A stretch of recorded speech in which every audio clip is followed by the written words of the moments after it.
with these styles of vehicles.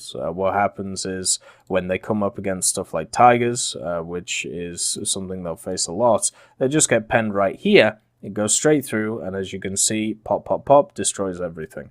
And that happens with pretty much every vehicle that it faces, because everything runs APCBC with HE filler, or just straight APHE with the machine. The gun itself is a tale of two stories. So if you're looking for penetration, oh boy, we have enough. 107mm, pens 163. This is going to cut through everything like butter. It also has 440 grams of explosive mass. So overall looking really good for this vehicle. The problem is the reload, 21.7 seconds. So for every shot that you get off, something like, let's say, a Panther D is going to be able to get 2 shots off. A Tiger is going to be able to get 2 shots off, even and that's with a stock crew. Then if we have a look at other things, a Hellcat, once again, 3 shots off. So a Hellcat can shoot you 3 times to your 1. Something like a Jumbo, it can get off 4 shots to your 1. Do you see the problem here? Like, it becomes a situation where you just, once you fire, you can just get bum rushed and everything goes wrong for your vehicle. So you do have that one-shot capability. You can annihilate a tank, but then if it has any friends, or if you are in a situation where you need to hold a defensive position, there's not a lot you can do. It's, I suppose, a win more vehicle in a way. Like, you need to have decent amounts of people around you, which are doing well, for you to fully utilize this thing. It's never going to be something that carries a match because of the limitations of the gun. Not just the reload, but also the gun depression and how high it sits. Therefore you have to really be looking straight at targets. But if you're looking for a vehicle, which I suppose is kind of fun, it's not a terrible pick. I think so far out of these, it's the worst of them. Because of the fact that all of the limitations I talked about, and also at 5.0, the Soviets aren't great. At 5.0, it isn't really the BR you want to stick to. 5.3 and 5.7 are the powerhouse BRs for the Soviets. You have the T-34-85s, then you have the IS-2, the IS-1, Pt-Sfl.Ic for the light tank idea, ISU-152 if you really want to hurt yourself. So yeah, it doesn't really fit into any of those BRs, so you have to use it as a top-tier vehicle with the KV-85. The KV-85 has the same problem as the KV-Pz.Sfl.Ic, where it has this. So yeah, it's just, in my opinion, not a good pickup. I would rather take something like an SU-100Y over it, even though the SU-100Y is worse than it. At the same time, you get a really cool, fun gun, and it's a lot more, I suppose, memey. So if you're looking for a memey vehicle, I suppose the SU-100Y is what to go for. The next vehicle is the heavy tank number 6. This is the Tiger for the Chinese, and it's $15. You get yourself 1,000 GE and also 7 days worth of premium, meaning that the cost of the vehicle overall is only $5.78. This vehicle sits in the Japanese tech tree at 5.7, and it struggled, so the problem with the heavy tank number 6 is the problem that you find with a lot of these weird and wonderful premium tanks. It doesn't really have a lot that backs it up at its BR in terms of ground forces. So at 5.7, the heavy tank number 6, which is pretty much just a Tiger E, is a fun vehicle to use. If you've never used a Tiger before, it's as long as you know how to angle and you don't expose this flat plate right here, you generally do really well in it. It also has a good reload, it has good gun depression, it has decent speed, it has dual drive, it has all of these wonderful things that make it, kind of fun to use. But if you get up to it, obviously none of that matters and you get battered, but that just is how it is for heavy tanks in general. The problem is, when you compare this to something like the German Tigers have a crazy lineup around them at 5.7. The Japanese don't. This is the best that you're going to get. You're going to get a 76 Sherman, which is okay, but I wouldn't say it's the best vehicle at 5.7. I would say the T25 is way better than it, even without the stabilizer. And then you get the Cheery 2, which is just a monstrosity, which has a really good main gun and nothing else. It has low mobility, low armor, has a useless 37, is a massive target which explodes a lot when it gets shot. It's just one of those machines which I've never had very much fun with, even with this 75mm and its upgraded round penning 150. You do get some really nice planes with it though. 5.7 for Japan is incredibly strong when it comes to aircraft. Not great in the ground pounding capability, but from an air superiority point of view, it is insane. Like, these are some of the best aircraft in the game to play. Really fun to use in ground and also air. So that's the heavy tank number 6 by itself is a great vehicle. So if you are able to use it efficiently against the allies and don't get up to too much into that 6-7 bracket, you'll have a lot of fun with it. If you are a person who is more focused on lineups instead of single tanks, then this isn't a good pickup, just because of the fact that there isn't a 5-7 ground lineup that really fits around it too well. So yeah, it's one of those odd ones, which is kind of not really an odd one out, but it's just in a bad place, and you can't up tier it. You can't run it with the 6.0s like the Bulldog, or maybe 6.3 with the STs, just because of the fact that what happens is once you do that, you just get killed by all the mediums, and then the heavy tanks say hello and just destroy, whatever penetration you have on this really good gun. So yeah, it's one of those vehicles that is in a really awkward place in the tech tree. It is quite cheap though. I would say give it a miss. So far we have, like, these are all positive, and then these two, it's give them a miss. The USS Cowell. So the USS Cowell is a American destroyer. Comes in at the most expensive vehicle out of our list, but you do get 2,000 worth of GE in it, and also 15 days of premium. This means that the vehicle itself is $6.18. So it is the highest price for the vehicle out of all the ones that we have, but not by much, just by a little bit. And they seem to give away the Cowell quite a lot. I don't really know why. The Cowell is a very good machine. It has 5 5-inch guns on it.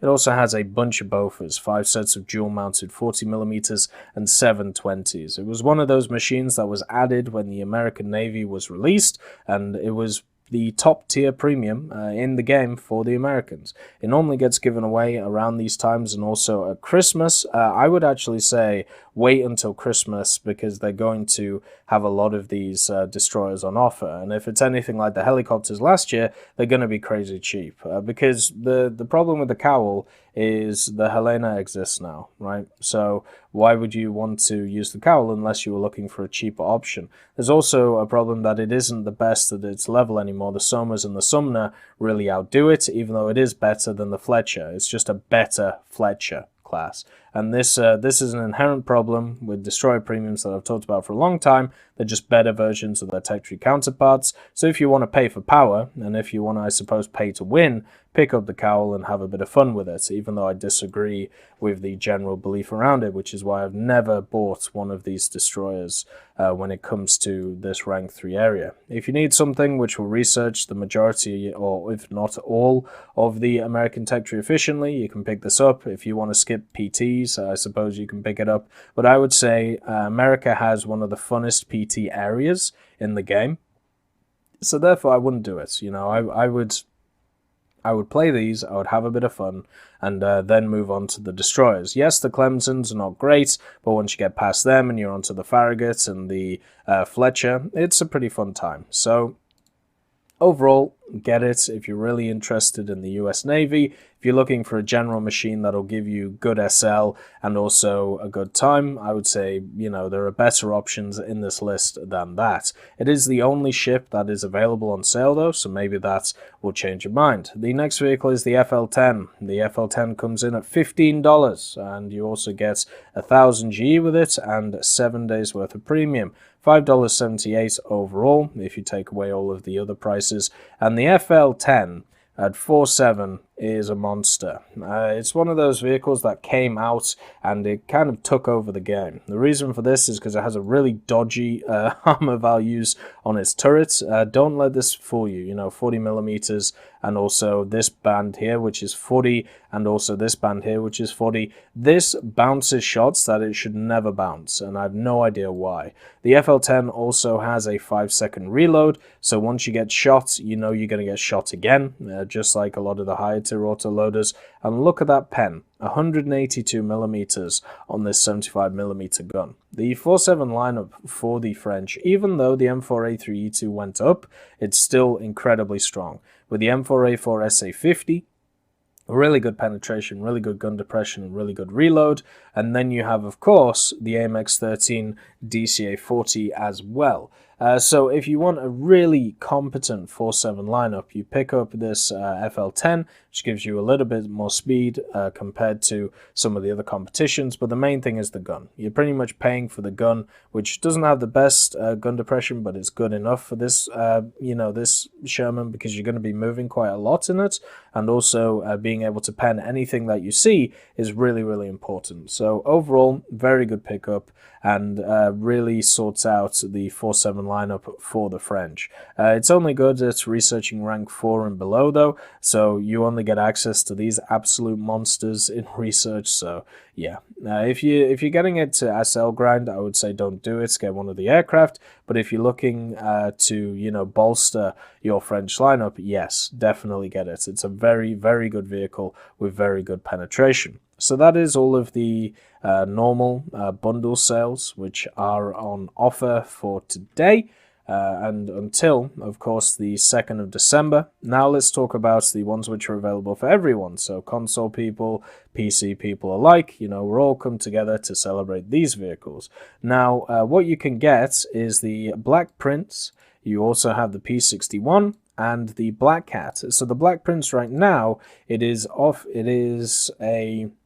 it can be purchased using Golden Eagles with a discount. After the sale, it will be hidden from the tree. So if you want to pick up the Black Prince, this is one of your opportunities to do it, and you don't want to pay the exorbitant amount of money that it costs on Steam, you can do that in War Thunder right now. I believe it costs around about 3,000 GE. We'll end with that vehicle, and we'll talk about the other two first of all. So the Black Cat, which is this machine right here, is one that I've sung the praises of many times. And since it's 50% off, I would actually say it's a no-brainer. What I would actually do personally is I would pick up these two packs, and since it's negative cost on these vehicles, you're making money on the G and the PT, then you use the G to buy something like a Black Cat. That to me sounds like a wonderful thing. So $22, you get two really fun vehicles to use. You get a bunch of G in premium time, and you also get a Black Cat as well. So the Black Cat is a 5.3. It's a rank 3 vehicle for the Americans. It's great for using in operations like Operation Shipyard or Operation Heat, because you can run it with a really fun lineup. You have the 5.3 with the M18. Also, you have the M4A376. You have the Jumbo you can run it with as well. 5.3 lineup is really strong for the Americans. Yes, you'll come up against a lot of Tigers, but the Hellcat can, deal really well with those Tigers. And the Black Cat is just the Hellcat without the muzzle brake on the end, and also some slight changes when it comes to the sides. But everything else is incredibly similar on it. So you flank and spank with this machine. You have really good armor penetration. You don't have any hull armor, so therefore, after like the 10-minute mark, when people start coming in planes, you're going to be one of those people who is targeted by those planes. But you're going to have to be used to that with an open top vehicle. You've got to have made a really big impact in the first 5 or 10 minutes of the game in order to justify you dying, because you are going to die in this. It is one of those vehicles that is very hard to survive in unless you play really passively, which is not how you play this. You play this aggressively, you get on the side of people, and you absolutely batter them with that really good 76mm. It's a great pickup. It is part of this really wonderful 5.3 lineup that the Americans have, and I don't think you can up tier it too much. I would actually keep it just a 5.3, because as you up tier it, obviously its gun becomes less useful. Therefore, it's just really sad if it doesn't work too well. The next one is the P61A1. This is very similar to the vehicle that we see in the tech tree, which is in the form of the P61C1. You can see it right here. Then you have the A1. They're both of the same BR. I believe The only real difference is that the A1 has slightly worse engines, but because of that, or slightly worse performance when it comes to its speed and acceleration, and because of that, it gets a low BR. So it does get compensated for. It also has a really good turret on it. These 50 cals on the top, hopefully at some point they will add the modification so you can actually push these things forward and just hold them fixed forward. They said that they would at some point. Unfortunately, it hasn't happened yet. This machine has 420mm M2s looking forward. It also has the 50 cals on the top. This is the ultimate bomber killer in the first 5 to 10 minutes of an aerialistic battle, and that's how you've got to see it. With the rise of certain machines like the ME264, when all they have to do is just climb into oblivion and not even bother about you, that's why it has such a high repair cost. Also stuff like, the Doe's doing it, and the Grief as well, with 55,000 repair cost. Then what you've got to realize is there are planes that counter it, and one of them is the P61. It can climb hard. It does. I actually believe it also does have radar, so it can spot stuff. I'll just check that for you, because the C1 does have radar. I'll be kind of surprised if this one didn't. Yeah, look at that radar. Incredibly cool, isn't it? It's also got a really nice cockpit, if you didn't know as well. Fully HD. Gotta love it. You've also got the guy back there. Everything is looking wonderful. So it's got a really cool radar on it, really, really good at the level that it's at 3.7, and it basically is a glorified bomber hunter. You can pretty much destroy any bomber that you see, which is, really positive for it. Also, you can use it as kind of shrug music with these 50 cals going under it, making sure that you don't get hit. The only problem the P61 runs into is if there isn't any bombers, or if you've killed all the bombers, then you end up in this fighter role and you have to use it as a 2-on-1 fighter. This is a supported plane. This thing is never going to go up against something like a BF-109 and be able to do well with it, right? Instead, what it's going to do is it's going to get beaten by it every time, unless you really get a jump on a plane, or, you're able to head on it and you may trade 1-for-1. So, in my opinion, the P61 is great in the first 5 to 10 minutes of the battle by either catching out people climbing or catching out of the bombers. But after that, it's going to struggle. So you have to make sure that you become a supportive element. In a ground forces sense, it doesn't have access to any secondaries, so what you get is what you get. So it's only good, really, in aerialistic. But even there, with the cool radar and stuff like that, I would definitely say it's something to use, just because of the threat that bombers have. It also has good rewards, 750% once again on the SL, good SL grinder, and 408% RP. So for 1250 GE, I would say it's a yes, especially if you want to learn how radar works. If you are a person who is interested in, also the history of the P61, since it does have a really interesting one as well. The next vehicle, or the last vehicle I should say, is of course the Black Prince, and it's around about 3000 GE, and yeah, it's a Churchill with a 17-pounder. The Black Prince at 6.0 has always been a weird pickup, and the reason for this is because it's stuck between BRs. The meta BRs, I suppose, nowadays are 5.3 and 6.7. That's why 5.7s get updated a lot into 6.7. And with the Black Prince being at 6.0, the majority of the time you're going to be facing stuff like 6.7s, and it's just completely outdone by them. The 17-pounder is nice. You do get this Sabo round, which will penetrate anything it touches.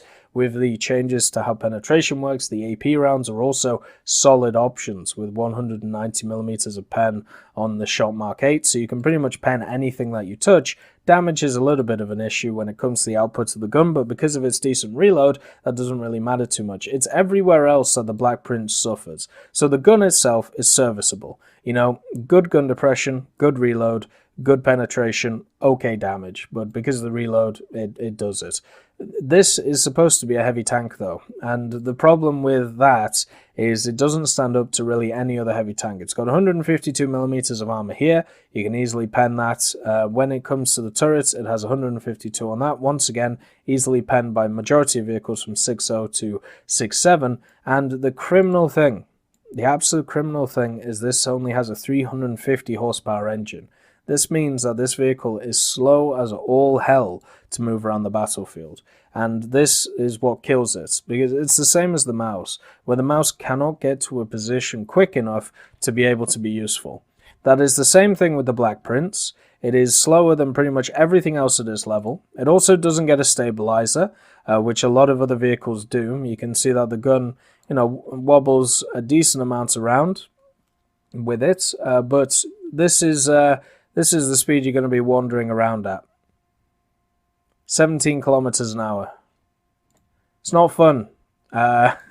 It's really, really not fun. And that doesn't mean that your gun is stable. And yes, you will be able to bounce shots, especially if you do stuff like this and you angle well and you do great. But if we're talking about being in positions and, making a decent impact on the battle, you're really going to struggle in this thing because you're just not going to get anywhere at any decent speed. So for me, when I look at the Black Prince, it has lots of downsides. The only upside really being the gun, everything else not being great at all. So yeah, I would definitely say it's not a pickup, especially it's in the heavy tank number 6 scenario as well, where building a lineup around it, it's not easy. You basically got the Ascent Mark 1 and the Challenger, not the best. It's got okay planes around it though, so I might do some content on the Black Prince, maybe a video or two. We'll have to see, but at least for me, it is on the level as the KV-206, so therefore I wouldn't personally pick it up unless you're interested in the history of it. So overall, when we look at these deals that are around, I would say no to the Black Prince, yes to the Black Cat, and also yes to the Black Widow. Yes to the P61A1, just to learn how radar works, and also for that really good reward scheme that it has, and to deal with the German heavy bombers. These packs here, they're all yeses. These two are probably no's. The cowl is probably a no, and then the FL10 is a yes. So those are my opinions. Hopefully this helps you make decisions on your Black Friday sales if you want to do any. Remember that Christmas is around the corner and we will have some Christmas sales as well. So if you don't have any money now, or if you want to save it for a later date, that is possible to do. I hope you all have a wonderful day, and I'll see you next time. I'd just like to thank Ambrosius McClellan, B. Young, Blackie, Daniel Stanton, Jay Wilt, John Ryman, Joseph Anders, Martinez, Moxie, Super Cacti, Uyins Terry, Elove Goat, and Seductive Trash Can for supporting the channel.